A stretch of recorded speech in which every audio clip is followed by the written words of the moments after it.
Now, in question 3, they say that determine how you will shift the graph vertically so that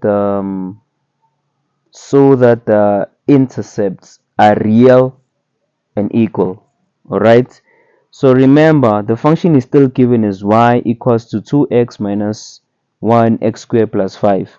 Now, in the way in which you were to make your function have real and equal roots, it means that if your roots must be equal, it means they are basically equal. So the only way that your parabola can have equal roots, it's only when it's going to touch the x-axis once. So it's basically going to have one x-intercept, not two. It's going to have one intercept. And the only way in which you can do that is to actually shift your function 5 units down.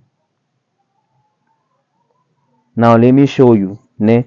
Now okay, let's just say that your function of f of x ne, um, is that one which is 2x minus 1 squared plus 5 ne, and your new function is h. So if if your new function was the one in which you shifted, if you were to shift that function of x 5 units down, it means that you're going to say h squared equals to 2x minus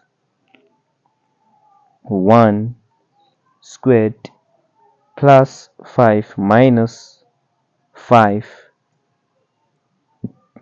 equals to 2x minus 1 squared. So can you see that this function is called a perfect square?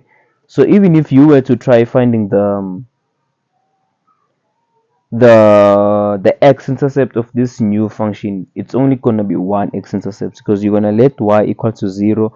So you're basically only going to solve for one x-intercept. Okay, so the only way in which you can vertically shift this graph so that the x-intercepts are real and equal, meaning that the x-intercept is just going to be 1, you're going to just shift your graph 5 units downwards. I hope that makes sense to you. All right.